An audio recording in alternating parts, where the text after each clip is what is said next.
Ay magandang hapon mga ka-idol. So ito na naman tayo. Dito tayo sa kalye mga ka-idol. Ito po ang inyong lingkod ngayon mga ka-idol, Basta Driver, Sweet Lover mga ka-idol. So ingat po mga ka-idol pag tayo nagmamaniho, lalo na sa kagaya kong mga driver dyan. Basta Driver, Sweet Lover. Yeah, okay, alright. So, anong ating topic ngayon mga ka-idol? Dahil sa mga ka-idol, nangyayari ngayon. So, ang topic natin ngayon mga ka-idol, dito na lang tayo sa traffic. Alam niyo kung bakit lumalala ang traffic mga ka-idol? Dahil sa parami ang sasakyan. Di ba mga ka-idol?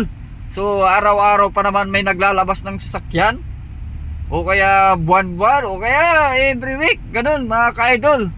Kaya dumadami ang sasakyan, di ba? Kaya ang traffic hindi nyo na maiwasan. Mas marami ang sasakyan kaya sa daan, di ba mga ka-idol? So alam nyo mga ka-idol, kung di gagawa ng paraan ng gobyerno, walang mangyayari sa ating mga ka-idol, di ba? So ang solusyon dyan mga ka-idol, dapat yung mga luma ng sasakyan, mga 15 years pataas, okay, 16 sabihin na natin mga ka-idol, dapat i-dispose na yan, bilhin na ng gobyerno para mabawas-bawasan din ang sasakyan mga ka-idol. Pag binili ng gobyerno, bahala na yung may-ari ng sasakyan kung bibili siya ulit o kukuha ng hulugan, di ba mga ka-idol? Kasi mga ka-idol, alam niyo naman mga ka-idol, mga ka-sweet lover, dito sa ating bansa mga ka-idol, sa Pilipinas, alam nyo naman, kahit karag-karag pa, umaandar pa, ginagamit pa yan mga ka-idol. Kaya minsan tumitirik sa kalsada, di ba mga ka-idol? Di ba mga ka-idol?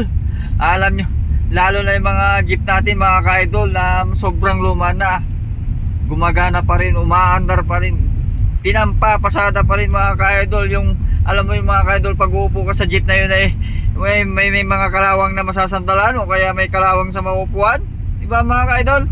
Sana mga ka-idol, baguhin natin ang natin dito sa bansang Pilipinas, diba ba mga ka-idol? So yan lang mga ka-idol. Ito po si Driver, Sweet Lover, Basta Driver, Sweet Lover.